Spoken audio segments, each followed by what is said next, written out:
Hello hi welcome to you home education. आप सभी का होम एजुकेशन में स्वागत है।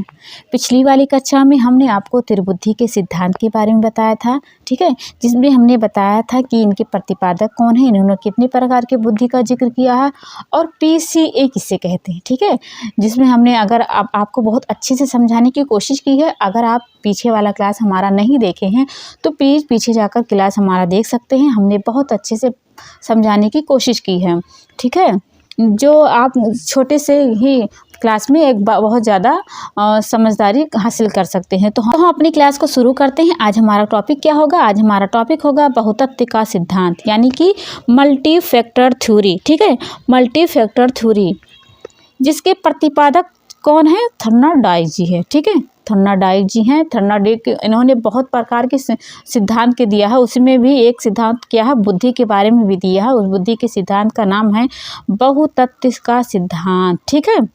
देखो, हमने अभी तक पीछे आपको बताया है कि एक कारक सिद्धांत, द्विकारक मतलब द्विखंड वाला बताया था, फिर त्रिबुद्धि वाला बताया था। लेकिन थर्नरडाइक जी ऐसे हैं जिन्होंने क्या बताया है? बहुतत्व, यानी कि बहुत प्रकार के इन्होंने तत्व बुद्धि के बारे में बताया, ठीक है। आगे हम बताते हैं कि कितने प्रकार के इन्होंने बुद्धि का जिक्र किया है, ठीक है। इनका मानना था कि व्यक्ति में क्या होता है, कोई सामान्य योग्यता यानी कि जी फैक्टर नहीं होता। जी फैक्टर यानी कि इंग्लिश में से क्या है, जनरल मतलब कहें, ठीक है, जनरल योग्यता किसी के अंदर नहीं होती है। इसको हम समझते हैं कि सामान्य योग्यता जनरल फैक्टर क्यों नहीं होता, यानी कि इसका कहने का मतलब क्या है। देखो, हमने आपको द्विखंड सिद्धांत में आपको बताया था, जिसके प्रतिपादक थे स्पीयरमैन। वो स्पीयरमैन ने कितने प्रकार की बुद्धि का जिक्र किया था? 2 प्रकार, यानी कि द्विखंडात्मक सिद्धांत में 2 प्रकार की बुद्धि का जिक्र किया था। एक था सामान्य योग्यता, जिसे क्या थे, जनरल कहते थे। एक था विशिष्ट, यानी कि स्पेसिफिक था। तो वही बहुतत्व, यानी कि इन्होंने स्पीयरमैन को आलोचना करते हुए कहा, थर्नरडाइक ने, कि किसी के अंदर मतलब जन्मजात जो होता है नॉलेज, यानी कि बुद्धि जो होता है, नॉलेज नहीं कह सकते, उसको इंटेलिजेंट कहते हैं। इन्होंने थर्नरडाइक ने कहा कि किसी भी बालक के अंदर जन्मजात की कोई बुद्धि नहीं होती, यानी कि जी फैक्टर यानी कि सामान्य योग्यता बुद्धि नहीं होती, ठीक है। आपको समझ में नहीं आया, हम फिर से बता दें। थर्नरडाइक जी का मानना था कि सामान्य योग्यता यानी कि जनरल फैक्टर जो होता है, यानी कि जो जन्मजात बुद्धि होती है, किसी भी बालक के अंदर नहीं होती है, जो कि स्पीयरमैन का आलोचना करते हुए कहा, ठीक है। फिर आगे क्या है, इन्होंने बुद्धि के कई तत्वों को योग बताया, जिसे कि नाम से ही जाहिर हो रहा है बहुतत्व का सिद्धांत, यानी कि बुद्धि को एक तत्व से नहीं मिलकर बना है, कई तत्वों से मिलकर के बना है, ठीक है। फिर आगे बताए हैं क्या लिखा है, यह तत्व अलग अलग क्षेत्रों से जुड़े होते हैं और साथ मिलकर काम करते हैं, यानी कि जो तत्व इन्होंने बताया है, यानी कि अलग होते हुए भी साथ मिलकर के काम करते हैं, ठीक है। फिर इन्होंने कहा, थर्नरडाइक ने बताया कि बुद्धि 1 2 3 तत्व न होकर के बहुतत्व होती है, ठीक है। जैसे कि देखो, हमने नाम से बता दिया कि बहुतत्व यानी कि बहुत, ठीक है, 1 2 3 न होकर के इन्होंने बहुत सारे बुद्धि का जिक्र किया। प्रत्येक तत्व एक अलग क्रिया को संपन्न करता है। थर्नरडाइक ने अपने सिद्धांत में बालू के रेत के टीले से की है तथा उन्होंने इसमें आकृति, आकार, लंबाई, चौड़ाई आदि गुणों को समावेश किया है। थर्नरडाइक ने इस सिद्धांत को परिणामवादी सिद्धांत भी कहा, यानी कि इनके सिद्धांत का 3 नाम यहाँ पे हमें जिक्र हो रहा है। एक होता है बहुतत्व का सिद्धांत, जिसे कि नाम से ही पता चल रहा है। एक होता है बालू के रेत के समान इन्होंने अपने सिद्धांत का जिक्र, यानी कि जैसे आप कह दो कि बालू, एक मुठ्ठा बालू, उसमें कह दो कि अगर उसमें एक कंकड़ निकाल के कह दो कि ये बुद्धि का सिद्धांत, तो ऐसा नहीं। जितना बालू में जैसे कि बालू में जितना कंकड़ होता तो आप गिन नहीं सकते हो कि कितनी प्रकार की बालू होती है, वैसे हमारा बुद्धि भी होता है कि आप कह नहीं सकते हो कि कितनी प्रकार की बुद्धि हो, ठीक है। तो वही इन्होंने थर्नरडाइक ने कहा कि जो हमारा दिमाग होता है, बुद्धि होता है, बालू के रेत के समान होता है, ठीक है। आगे क्या है, इन्होंने कहा परिणामवादी सिद्धांत, यानी कि जो सिद्धांत इन्होंने बहुतत्व दिया उसका नाम एक और है परिणामवादी सिद्धांत, ठीक है। आगे हम चलते हैं, आई होप आपको ये समझ में आ रहा होगा। फिर आगे हम थोड़ा चलते हैं। आगे हमारा क्या है, थर्नरडाइक ने बुद्धि को 3 भागों में बांटा, यानी जो थर्नरडाइक जी हैं, इन्होंने अपने बुद्धि को कितने भागों में बांटा है? तीन प्रकार के में मतलब 3 भागों में विभाजित किया है। एक होता है, यहाँ पे ऐसे बना देते हैं, एक होता है अमूर्त बुद्धि, ठीक है, जिसे क्या कहते हैं अब्स्ट्रैक्ट इंटेलिजेंट। एक होता है मूर्त, ठीक है, जिसे कहते हैं कॉन्क्रीट इंटेलिजेंट, ठीक है। एक होता है सामाजिक बुद्धि यानी कि सोशल इंटेलिजेंट, ठीक है। अब यहाँ पे हम एक एक करके समझते हैं कि इन्होंने मतलब अपने बुद्धि का जो जिक्र किया है यानी कि जो नाम दिया है अमूर्त बुद्धि, मूर्त बुद्धि, सामाजिक बुद्धि, इसको एक्सप्लेन करके समझते हैं। देखो मूर्त बुद्धि किसे कहते हैं या नहीं, अमूर्त बुद्धि किसे कहते हैं? जिसके अंदर अमूर्त बुद्धि होगा उसके क्या होगा, वो कलाकार होगा। यानी कि जो उनके, अब अगर कोई बैठ के पेंटिंग कर रहा है, ठीक है, या कोई कलाकार या कोई मूर्ति बना रहा है, कोई नृत्य कर रहा है, तो आप अगला स्टेप उसका समझ नहीं सकते हो कि अगला वो क्या करेगा। यानी कि देखो अब आग से कोई अगर पेंटिंग कर रहा है, ठीक है, वो पेंटिंग कर रहा, तो अगर वो बना रहा है तो उसका जब पूरा बन जाएगा तभी समझ सकते हो कि ये बनाना क्या चाहता है, क्योंकि उसका जो दिमाग में चल रहा हो थोड़ी ना आप देख सकते हो कि अब वो क्या बना रहा है।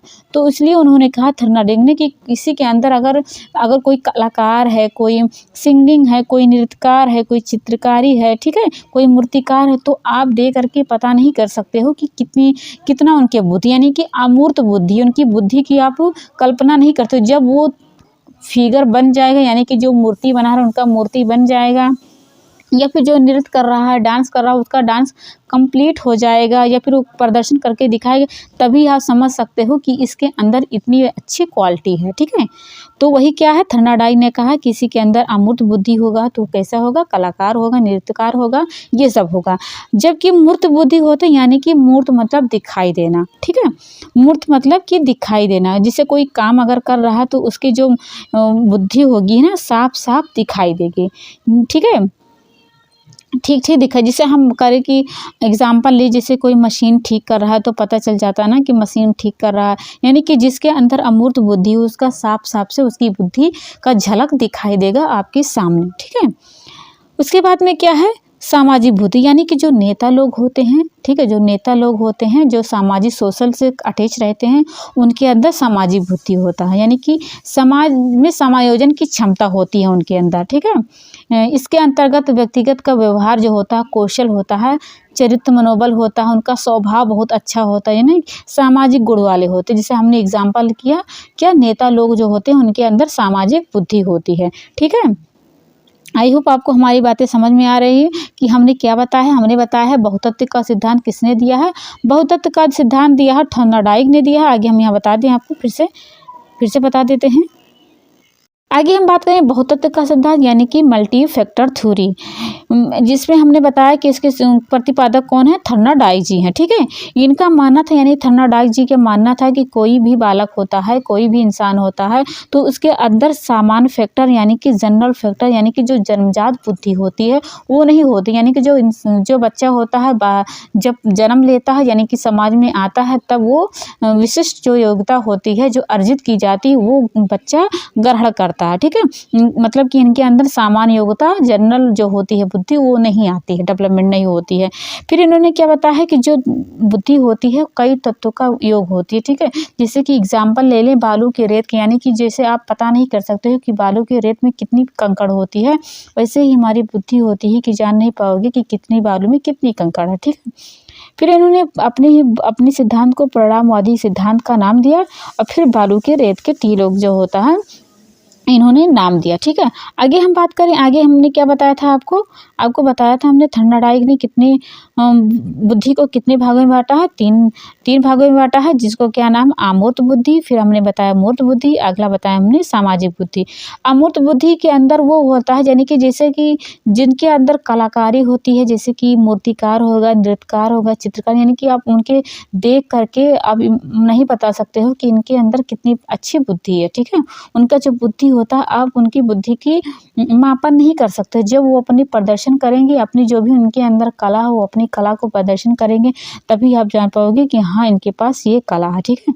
ऐसे मानसिक वाले होते हैं, ऐसे मानसिक योग्यता या शक्ति जो अमूर्त पर्सनों का उचित संसाधन और उचित चिंतन करके या फिर मनन करके दिमाग के माध्यम से करते हैं, ठीक है। अपने दिमाग से, अपने मनन से जो भी करते हैं तो उनको क्या कहते हैं, अमूर्त बुद्धि कहते हैं। मूर्त बुद्धि वाले वो होते हैं जो कि परिस्थिति को यानी कि जो उनके सामने हो रहा है वही देकर को, जैसे हम कोरोना की ले लें। कोरोना में क्या हुआ था, जब तक कोरोना का वैक्सीन नहीं लगवा रहे, यानी कि जब तक उनको कोरोना नहीं होगा तब तक वो कोरोना को नहीं मान रहे थे। यानी कि जब कोरोना आया था, ठीक है, जब कोरोना आया था तो बहुत ऐसे लोग थे जो कोरोना को नहीं मान रहे थे, लेकिन जब उनके सामने आया, यानी कि उनके फैमिली में किसी को हुआ या उनको खुद हुआ, तब वो कोरोना को माने। यानी कि ऐसे बहुत सी दुनिया में लोग हैं जो परिस्थिति यानी कि जो सामने होता उसी को देख करके ही अपने अंदर ग्रहण करते।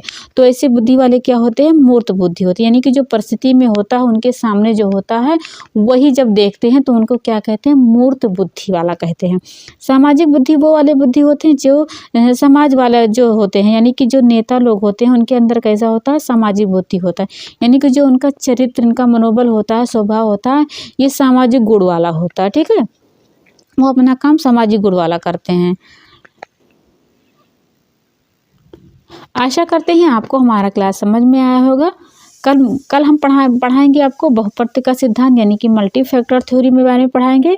आज अपनी क्लास यहीं पे ख़त्म करते हैं, कल मिलेंगे एक नई क्लास में। तब तक के लिए take care and bye bye.